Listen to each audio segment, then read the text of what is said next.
Welcome back to Sometimes Love Isn't Enough, the Parenting Through Challenges podcast. And I am so excited to bring a special guest with me today. I am here with Katie. And Katie, I'll let you introduce yourself, but I met Katie through a mutual friend and met Katie in person just this past week. We had such a lovely time connecting on such a deep level with somebody who I barely knew. So I just had to bring Katie here to share your gifts with everybody. So Katie, welcome. Thank you. I'm so excited to be here. This is my first time being on a podcast, so it's something new and yeah, Yeah, just well, I'm so honored that you're here too. You didn't have to say yes, but you did. And you're not new to this world, right? You have a couple of YouTube channels, you've been teaching classes for parents, right? Teaching, talking, that part isn't new to you, just maybe a podcast. right. So Katie, I would love for you to share whatever parts of your story that you'd like to share to give our listeners a bit of a sense about what led you here to who you are today. Okay. Well, my name is Katie Jones, and I have um really been passionate about kids my entire life. Um, as a child, I always loved playing with like my little cousins, and all of my neighbor kids growing up were younger than me, and I would always play with them and have so much fun. Um, and I started babysitting around 10 years old, and worked in a few different daycare centers, worked as a nanny, and then I started my own in-home daycare it was when my oldest child was 9 months old. Okay. And I have run my daycare I'll be celebrating 15 years in January. Wow. Yeah. So, it's been an interesting ride. And I would say that, in 2020, when COVID happened, I really kind of hit a rock bottom place in my life. And I had a friend reach out to me and ask me if I wanted to read a book with her. It was called Coming Clean. And I had never read for fun in my life. My reading pretty much stopped when high school ended and there were no more required reading things. But I just kind of got to this place where I'm like, what the heck? Sure, I'll read this book with you. And I really took it seriously, and I read all of it. And after each chapter, it had journaling prompts. And I did every single journaling prompt, and it really opened my mind to a new way of being that I never realized was possible. And it also opened up this hunger for learning. And after that, I just started reading tons of books and um, watching documentaries and searching on the internet. I was so hungry for knowledge. And it really started what I would call like a spiritual awakening in my life. Um, and once I woke up to the fact that I have been creating my reality my entire life, and that I can become conscious and create a new reality, um, it really opened things up. So over the past 5 years, I have devoted myself to being the best version of me possible. And as I have reparented my inner child, that's when I started questioning how we parent in America.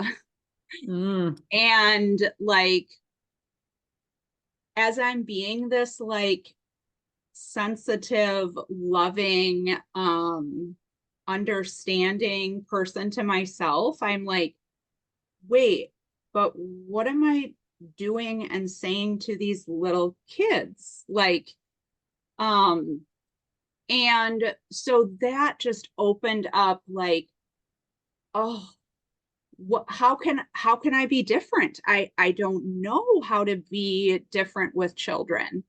So then I started reading parenting books, and it wasn't until I found conscious discipline that I reached this like complete aha moment. It tied everything I had been reading and learning together into like one comprehensive program. mm. And I listened to every single conscious discipline podcast. I have read, I believe, every conscious discipline book that they've published. And I went, the first year, I went to two different trainings, week-long trainings, and did their e-course. And the second training I went to, I took my husband with me. And then the following year, I volunteered as a helper at one of their week-long courses. And then I did their advanced week-long course. So I just jumped all in, and have completely changed who I am as a person and who I am as a parent and a childcare provider. And it has been amazing. Yeah. Oh, well, and this is what attracted me to you, right? We were introduced by a mutual friend who it's a friend from a local salt spa to me. She's been your friend for many years. And one day we were chatting about, what I stand for, and she's like, "You have to meet Katie." And I'm just so grateful that she said those words because it's so interesting how similar our path is. One, I think the pandemic like was this catapult, right? It seemed like it was such an awful thing while it was happening, but it opened, you are not the only one. I'm not the only one. It opened so many people's minds in ways that we didn't even realize till we looked back. I think that Right. many of us in the midst of the pandemic, for whatever reason, we were crashing or falling or struggling or suffering in some way, and we sought answers. Yes. Yeah. Yes, Yeah. definitely.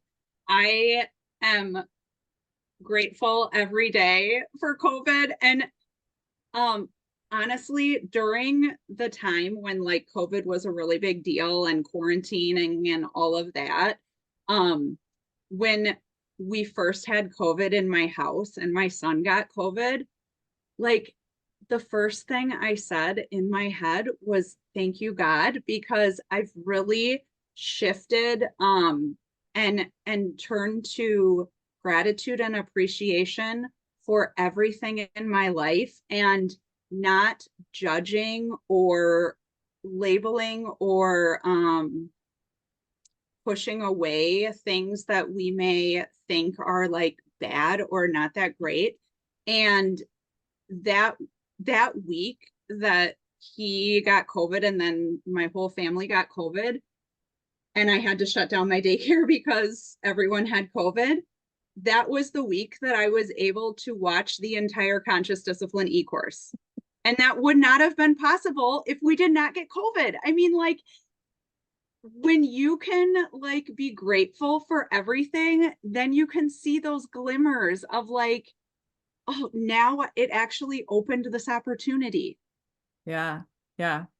And there was something so just perfect that you said, Katie, as you were walking us through your story that led you to who you are today. And you did not say that, you said that you were at your rock bottom, and you did not say, I needed to figure out what to do. You said, I figured out who I needed to be, which that is at the core of our happiness, right?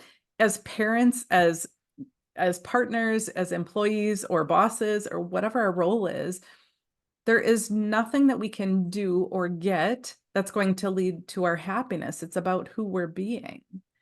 It's Right. about us making that decision that we want to be somebody who seeks gratitude in every moment. We want to be somebody who's on this consistent mission to figure out how to look at things through a different lens, perhaps. Right. Right. Yeah. Yeah. There was something you said too that I thought was such a good match, and now it has left my mind. I was thinking about how um, when you and I met last week and you were sharing some of the conscious discipline strategies, which I definitely want you to share a few here if you're comfortable doing that. But the one that idea of gratitude, right, is also it's so parallel to the idea of looking at our kids' behaviors through a different lens. In that, right, if we're looking at our kids' behaviors with curiosity versus frustration, and that wonder Yes. of like, I wonder what they're trying to communicate. They might be Yes. pulling the cat's tail or, screaming at their sister or dumping their Cheerios all over the table. But what are they trying to tell us? They're always trying to tell us something. It might be they're trying to tell us that they're curious and they're trying to figure out how things work. It might be that they need a little bit more connection, or it might be that they feel like they don't have any control over what's happening right now, right? But that Right. idea of our kids, like us looking through a different lens. You did that for yourself and in your daycare, and I imagine with your family too. Most definitely. Yeah. And one of the really big things that conscious discipline talks about is looking at every behavior as a form of communication. And this is not just with kids.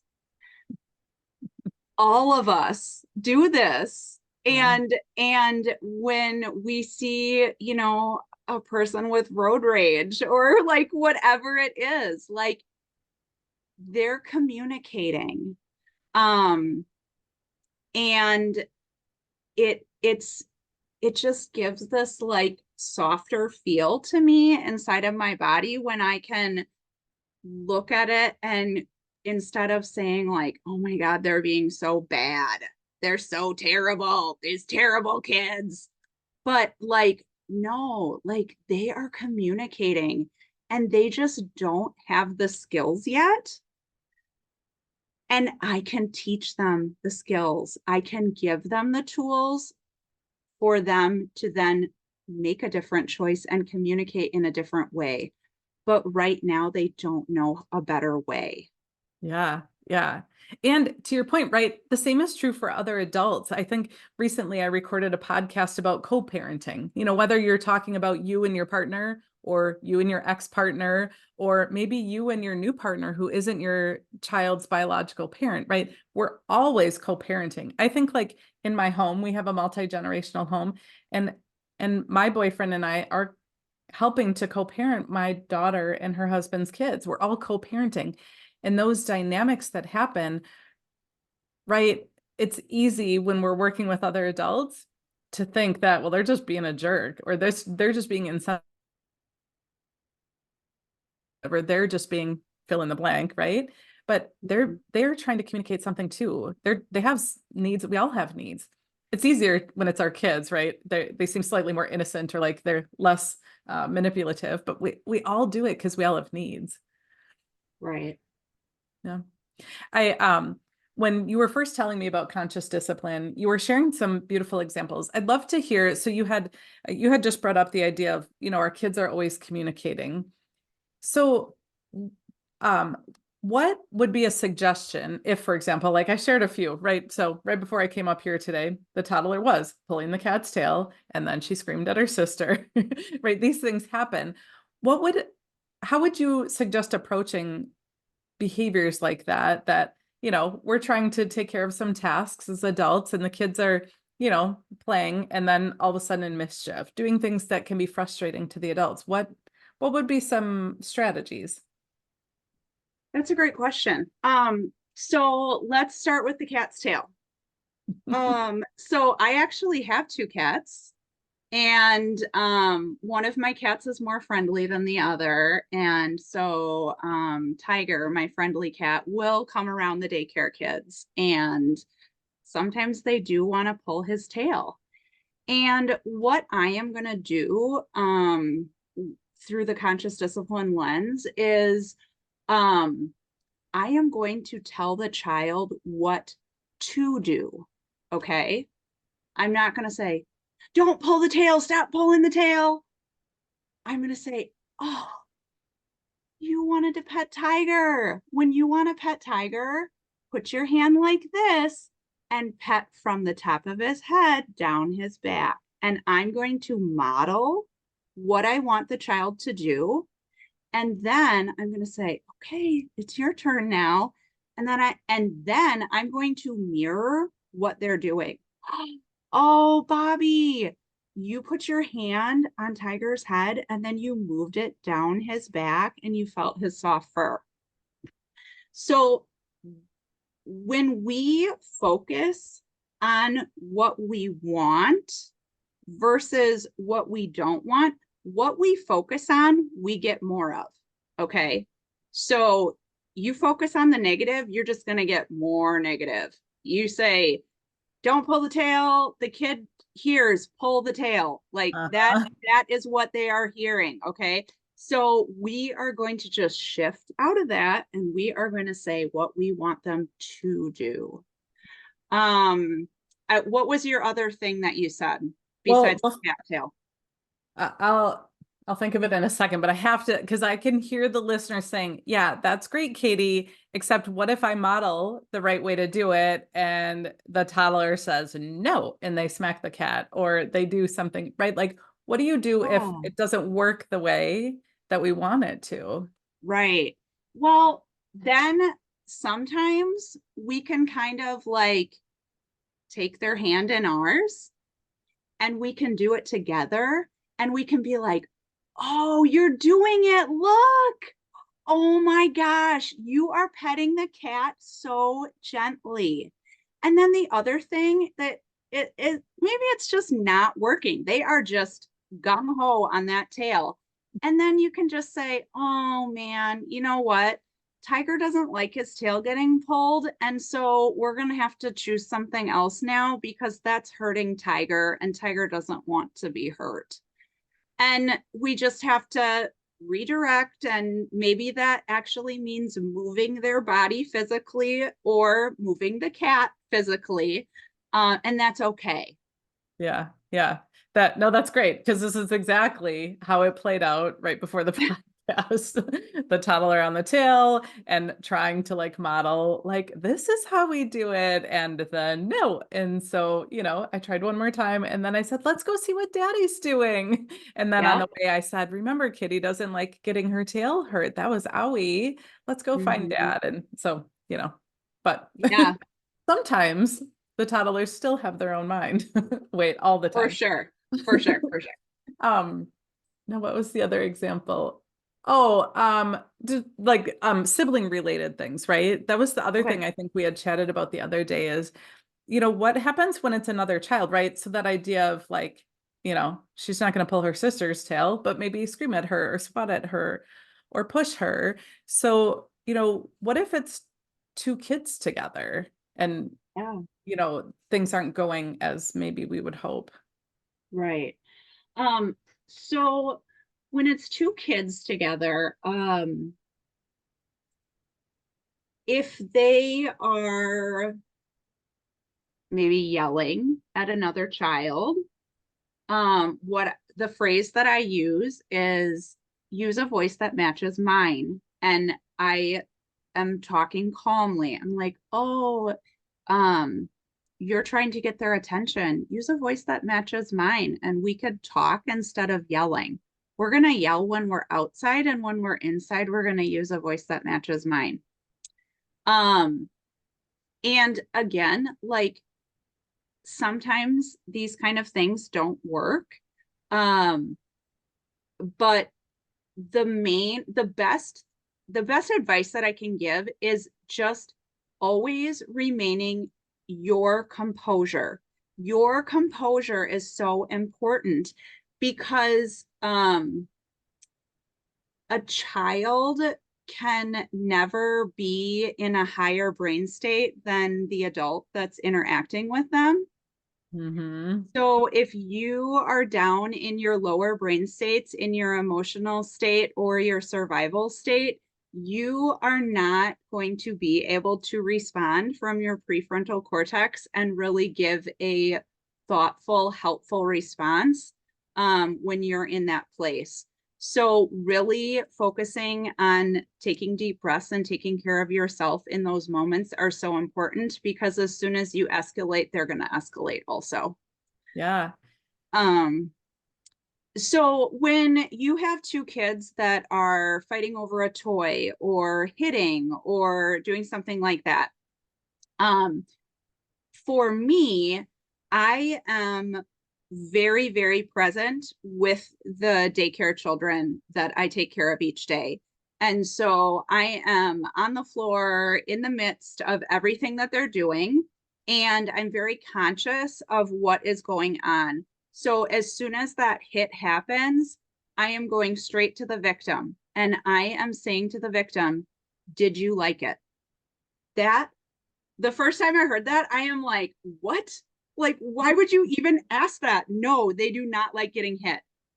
But this is building in the child their knowledge, their confidence, their tuned into their internal system. Okay. And so you say, did you like it? They're going to say no. Now, what you're going to do is you are going to teach that child how to be assertive. You are going to teach, and in conscious discipline, an assertive voice we call a big voice. So I'm going to tell the victim, use your big voice and tell them, don't hit me. I don't like it. Then, after they do that and the child is calmed down, I'm going to go to the child that hit and I'm going to say, oh, you wanted the ball. When you want the ball, put out your hand like this and say, may I have the ball, please? We don't hit. Hitting hurts. So I am telling them what to do again. And I do follow it up with we don't hit, but that's not my focus. My focus isn't hitting. My focus is what I want. And what I want is for the child to ask for the toy. And their behavior was not bad. Their behavior was all they knew in that moment. They don't know a different way, and that's okay. So if you were to punish them for hitting and saying, no hitting, go to timeout, which is exactly what I used to do, you're not teaching them anything. Yeah. You're just teaching them that they're bad and that when they do bad things, then they get punished. Yeah. And I feel so strongly that when we punish our kids, that we're not only helping them create this story that they're bad, that they're maybe not good enough, but we're also teaching them that when they have big feelings, we're teaching them that it's not okay to let anybody know, right? Right. We're teaching them that Right. it's actually not safe to have big feelings. Right. Yeah. Yeah. Yes. Oh, I love this. There's something else that, well, I have to say, so I just couldn't stop sharing your strategies. So I told my daughter, right? She doesn't ever want mom advice, but when I'm like, Of course. I met this lady and she just would not believe the things she was saying. It was just blowing my mind. I was listening, and then I don't know, yesterday she's like, yeah, I've been doing that thing. Or I heard her saying to her husband, like, okay, so we're not doing timeouts anymore. And he's like, why? Just tell me why. And she's like, just don't worry about it. We're just not doing it. It was so sweet. But there was something that she's gonna hate me for talking about her on my podcast. No, she won't hate me. But Oh, um, but this is real life, right? it is. Um, It is. but there was something so beautiful that you said that I think that like in our heart we know, but we don't often say it out loud. But you said you said sometimes when the kids are just like wild, bouncing off the walls, sometimes saying words isn't what they need. Sometimes we just have to sit in the middle of the room and breathe and let the kids know we're breathing. And we're not telling them, you need to calm down or you need to take a deep breath, right? Though, as a mom or as a daycare provider, we're like, we need to fix it. We need to tell them what to do. They don't know. But it's not always that they don't know, it's that they just can't in the moment, right? Right. They just need that help. Right. Right. Yes. Yeah. So what I said to Angie the other night when we were together in person was that there are moments. So in my home daycare, I care for 8 children. They are all not my own children. My children have aged out of my program. My own children are 10, 13, and 15. But I did start the daycare when my oldest was 9 months old. So I've had my kids in the program, but they're now not in the program. But there are moments during the day where I will have 4 or 5 kids all crying at once, or just like being kids and being crazy. And in those moments, I told her that I will just like sit in the middle of the room and close my eyes and I will just start taking deep breaths. And pretty soon, the level just naturally kind of comes down. And the kids get curious too. What's Miss Katie doing? You Yeah. know, like what they don't understand. And it just creates this calm space. It starts with you. And I think that is one of the most important things that I have learned. It all starts with me. As soon as I'm trying to change something outside of me, that it doesn't work. It doesn't work. It starts with me. Yeah. Yeah.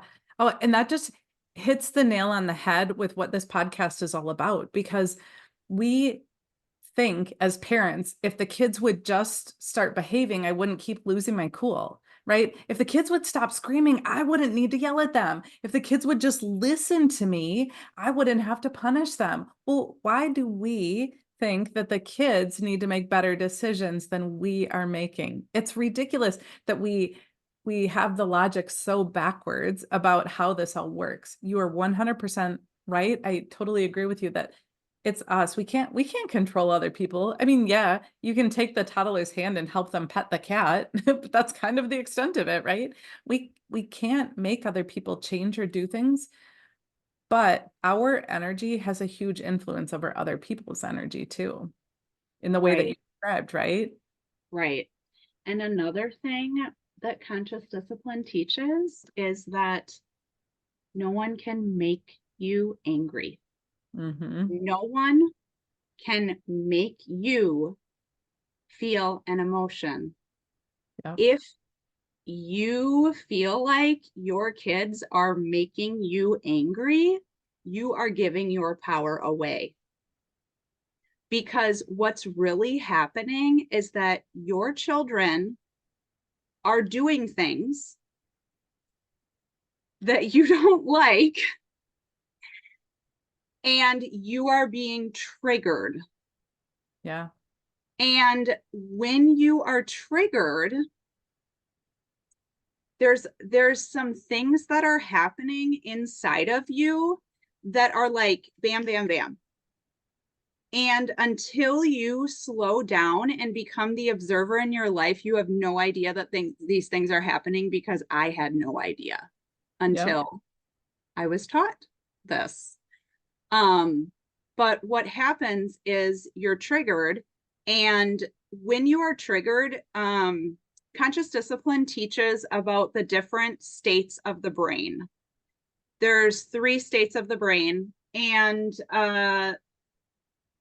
they are the survival state, which is the brain stem.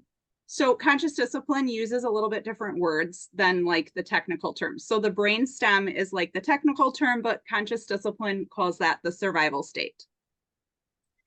In the survival state, the only skills that we have are fight, run, freeze, or defend. So it's very like kind of animalistic in a sense of like, if you are in that survival state, you are just instantly reacting. These are programmed responses, okay? Because the survival state and the emotional state are both unconscious states. So you act without thinking. There's no thought there. It just bam happens, okay? So that's the survival state. Then there's the emotional state, which is the limbic system. In the emotional state, the skills that you have are backtalk, sass, yelling, verbal reactions. And another thing about the emotional state is that in the emotional state, what they call your CD-ROM is going to start playing. So, and that is what all of us notice the most are the thoughts that start playing in our mind when something that we don't prefer is happening. And it's like, this kid should know better. Why is this happening to me? It's very, I am the victim.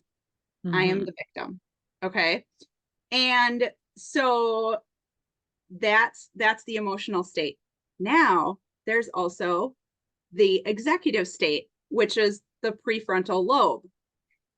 From this state, you are conscious. So now you have wisdom and unlimited skills because now you can make a decision, a conscious decision and choice, and respond rather than react. So something happens, you're triggered, boom, you go down into this lower brain state. What you need to do is become conscious that you're in this brain state. And how conscious discipline teaches this is you start taking deep breaths. So you breathe in through your nose, fill up your belly with air, and then out through the mouth. And they encourage you to take 3 deep breaths to really calm yourself. And while you're doing this, you're telling yourself in your head, I'm safe. Keep breathing. I can handle this. I'm safe. Keep breathing. I can handle this. And you're going to notice the thoughts. And then what I never knew is that there are actually sensations in your body that are happening during this process. And when you can sit in a triggered situation and breathe and tell yourself you're safe, notice the thoughts, don't fight with them, don't engage with them, let them be. All they are just stories and programs. Most of it is things that were programmed into you in the first 7 years of life, because that is when you are most susceptible to being programmed. So feel the energy in your body. Emotions are energy in motion. So all you really need to do is sit with the energy, notice the thoughts, and let it move through you and get to the place where you can be in that executive state, and then you can handle the situation versus just bam, like, and this takes time, and this is not easy. It's really not. And to be really honest, what has helped me to get into this place more than anything else is my own personal meditation practice, or like meditation for me. Essentially now, I used to use a lot of guided meditations, but now it's more of just sitting with myself in silence with no distractions. And I normally do this for at least 1 hour every day. Wow. And what this has done for me is create a natural pause. So when things happen now for me, there's actually this tiny window that I get. And in that tiny window, I have this gift of being able to just move to this higher center of my brain. And that was not the case in the past. I said to Angie the other night, like, once I learned these things about the brain with conscious discipline, I truly believed that I was pretty much in an unconscious state in survival and emotional for the first 35 years of my life. Yeah. Yeah. Wow. There, oh my gosh, there was so much good in there. The one thing that kept standing out to me is as you were talking about how we as the adults, right, like our brain has these three different levels or phases. Um, Yeah. and also so do our kids. And when we think about the approach that we use with our kids, the way that we handle their behaviors, as we call them, matters so incredibly much, especially before, up until the age of 7, but after that too. And Oh, yeah. I know, there's so many different parenting protocols out there, right? Gentle parenting, strict parenting, sticker charts, behavior management, like all these things. Right. But at the end of the day, what is our goal as a parent? I think we approach our parenting style, kind of. I think we had talked about it when we were chatting the other day. We were talking about how it's almost like this pendulum swing. Like I was really strictly parented, so I'm going to be the most lenient parent, or I was really leniently parented, so I'm going to be really strict with my kids. And it like goes Right. back and forth, but none of them have a goal in mind other than like trying to fill our own need. And Right. what I love about, I mean, it's mind-blowing how I feel like all of the things that I've been talking about on this podcast, using with my clients, just I've been like on this soapbox about parenting. Somehow I knew nothing about conscious discipline, yet all of my piece parts like all fit into conscious discipline. It's so fascinating. But what I was saying is conscious discipline, I don't know if it has that underlying theme, but my work does. You haven't said this in so many words, but it's like the goal of conscious discipline is to raise kids who value themselves. They see that they're lovable. They feel empowered. They trust their own emotions. It to me sounds like maybe unknowingly, right? I became a certified parent coach through Dr. Karen Curry Parker. You went through conscious discipline, but I feel like they're both working on raising empowered kids because they are the next generation, which puts us as For parents sure. or caregivers in this like position of parenting in a way that we are lifting them up. We're being stewards for them instead of us trying to like have them fill a need for us. Not that Right. we think that, right? As parents, we don't think like, oh, I had kids and I'm going to discipline them so that they fill my need, right? We don't think that. But when we take a step back and really reflect on what we were doing, it seems like that might have been our goal. I don't know. What do you think? Oh, yeah. For sure. For sure. Um, yeah. One of my biggest goals with my own children is that I create a safe space for them to be exactly who they are meant to be and pursue whatever dreams they hope to pursue. Mm, And I don't want them ever to feel judged by me. I don't want them ever to feel like they need to do something because that's what mom wants me to do. And we actually had a pretty interesting experience with our oldest child a few years ago. And because of all of the work that I've done on myself and through conscious discipline and through the trainings that I've done with conscious discipline, I was able to move through that situation with such grace. So my oldest daughter, Jalen, she's 15 years old. Her name at birth was Kylie.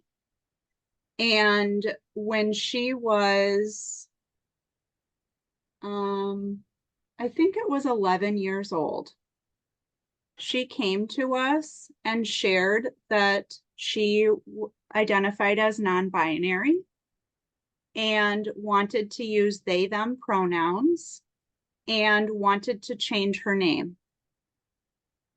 And I was able to completely support her 100%. And I need to say that I am not being disrespectful to her pronouns, because a year or two ago, she ended up deciding to go back to using she, her pronouns and not identifying as non-binary, but she did end up legally changing her name to Jalen. We didn't do the legal name change immediately. We waited a few years, but she just wanted to keep the name Jalen because it would have been a lot. It was a lot to change names in the first place. But Yeah. then if we were to change back, it would have been too much, and she just wanted to stay with it. But I had people ask me, like, was that like really upsetting for you? And like all of these things. And I distinctly remember one point, I think it was when she officially told me the name that she had chosen, I started crying. And right away when I was crying, I just said to her, Jay, I'm not crying because I'm upset or like anything. I'm just like feeling my emotions. And I'm so happy for you. Like, I'm so happy that you know this about yourself and that you feel safe and comfortable to tell me and dad and the world and do this. Like, this is huge, you know? But if I hadn't gone through everything that I've gone through, I don't think that I could have handled that situation the way that I did. Yeah. Oh, what a powerful story to just shed light on the work that you've done so that you can show up so differently for your kids. Yeah, Yeah. This work matters so much. it does. It Much. really, really does. It makes such a difference. Yeah. Oh, oh my goodness, Katie, I could talk with you forever, but I do want to wrap up this episode. I actually think I want to have you come back because the more, like, as the other thing as I was listening to you, and my mind can't not think about human design. And there were so many pieces where I was like, oh, I wonder how this would, intersect with conscious discipline. So, anyways, you should come back. It'll be fun. I would love to. I mean, I have like pages of notes that I made before this that I've barely even touched in this episode. So, I Oh my mean, goodness. I've got content. Yeah, yeah. Oh, I love that. Well, so is there anything, so you'll be back, right? Is there Right, anything else right. that you want to make sure that you share in this episode as we wrap up here? Let me see. Let me just take a quick peek. Um, um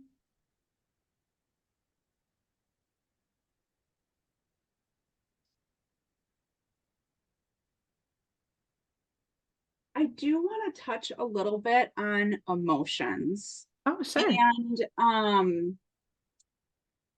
a big thing in conscious discipline, like I talked about how I've been able to work through my emotions, but a huge change for me in that, because I have been able to regulate my own nervous system and move through emotions in the way that I do now.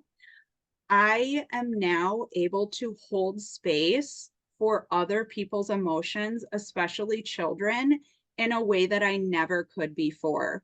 Um, this may seem kind of crazy, but because of my line of work, but crying used to be a huge trigger for me. Huge. Like I would get very upset, angry about kids that would just cry and cry and cry. And it sent me in the lower centers of my brain very quickly. But now I'm in this place where I can honor all emotions and teach these children that I care for that it is okay to have any emotion that you have.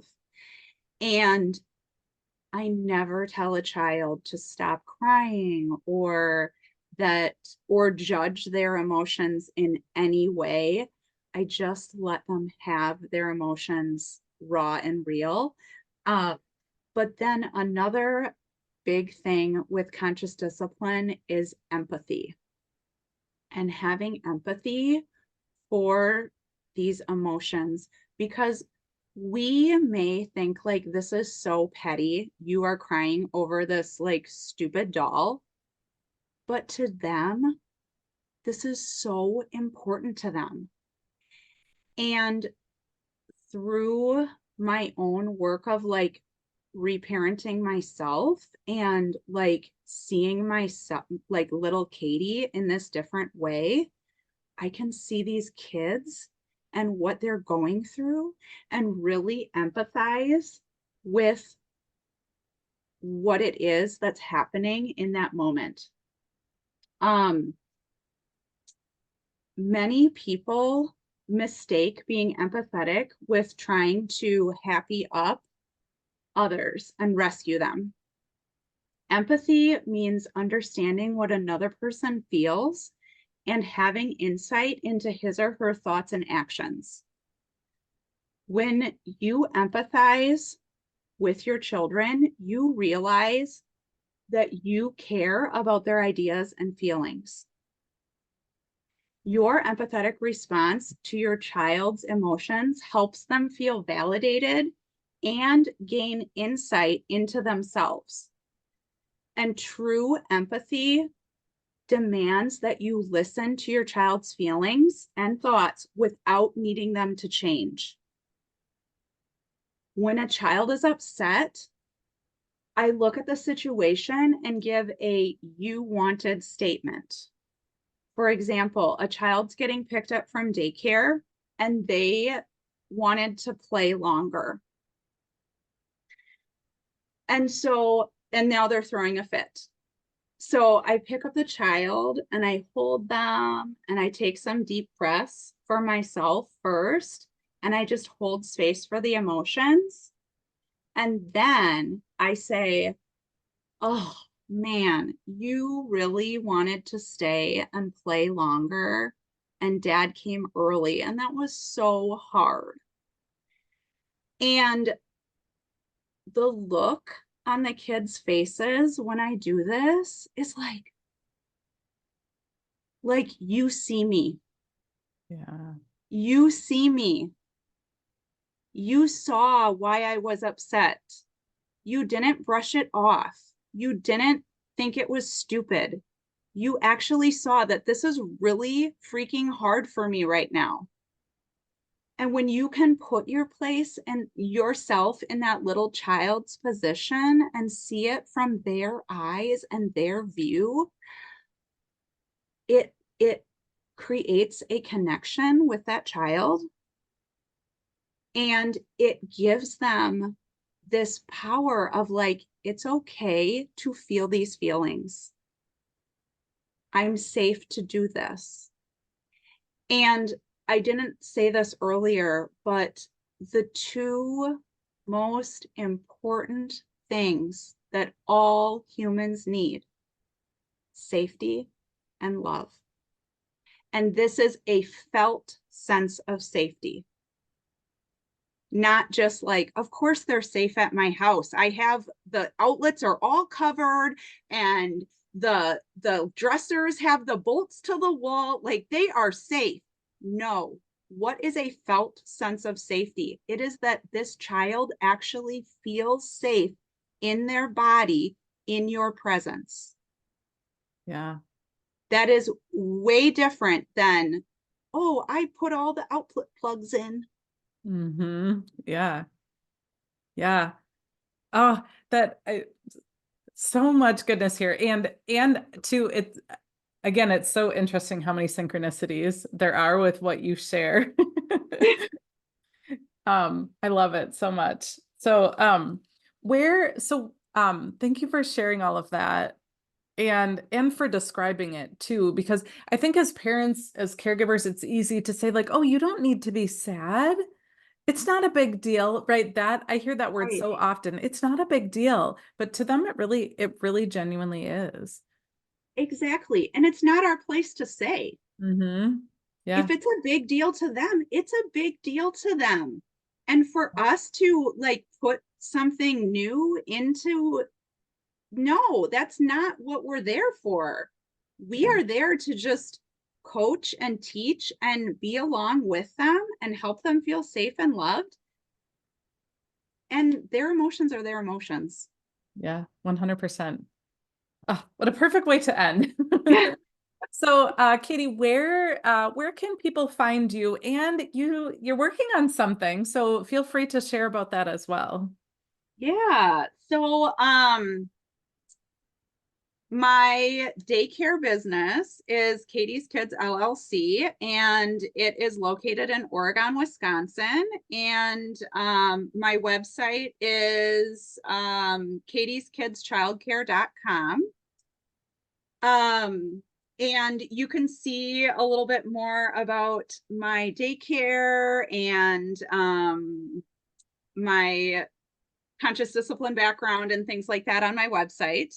I also have a Facebook page and an Instagram page for my daycare business, and I have a YouTube channel.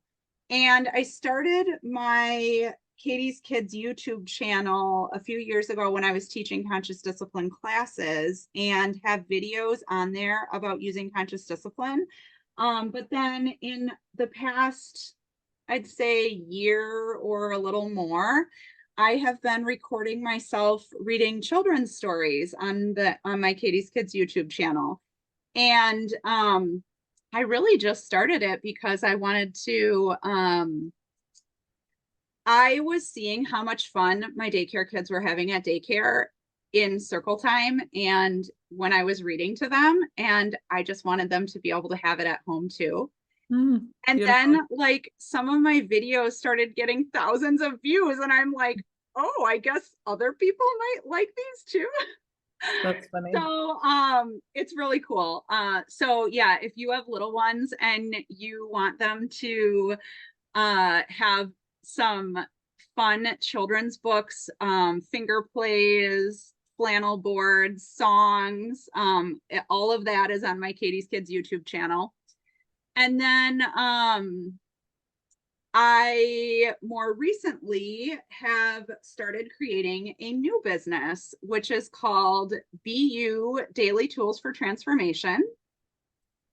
And this was kind of birthed at the end of summer when I was on a camping trip with my family. And throughout the summer, I was really just focusing on following my highest excitement and passion in every moment. And we're sitting at a camp out, and all of a sudden, this idea like pops into my head like, oh, I could make really cute affirmation cards and sell them to people because affirmations have been a huge instrumental part of my journey of reprogramming my subconscious mind and becoming the person that I am today. And that along with journaling and meditating, those are like my three things. And I'm going to be selling affirmation cards, journals, and meditations. And I am so excited for this. And so I've created my products, and I just did a branding shoot with a great photographer, Gootsman Photography, out of Janesville. And I just got my photos back last night. Ah, So exciting. yes. So I am in the process of creating my shops now. I'm going to have a TikTok shop and an Etsy shop that will sell my products. And I'm also on TikTok. So I think my TikTok handle is the @ symbol, the letter K, the letter T, and then girly, GURLY. It'll all be linked in the show notes. Yes. And yeah, so my TikTok page, and I also have a second YouTube page, which will be linked, but I think it's like BU Daily Tools or something like that. Lovely. And those videos that I create for that YouTube and TikTok are more just they're all over the board. Let's just say that. There's a little bit of parenting, there's a little bit of like spiritualness there. It's all across the board. But it's really fun, and I'm just following my fun and excitement and creating things. So Oh, so cool. Well, what an inspiration for other parents too, right? That um, yeah, just because we started on one path doesn't mean that that's the path that we're supposed to stick with for the rest of our life, right? right. You're stepping into what lights you up. So, so beautiful. Katie, well, it has been such a pleasure chatting with you. I'm so grateful that we met each other, and I know I now have a lifelong friend who can chat Yay! all things parenting, spiritual development, personal development, all the things. So I love it. So thanks again for joining us, and I will make sure I get all of your links in the show notes so people can find you in all the places that they want to. So thank you so much. Awesome. Sounds great. Thank you so much, Angie. This has been such a pleasure. Awesome.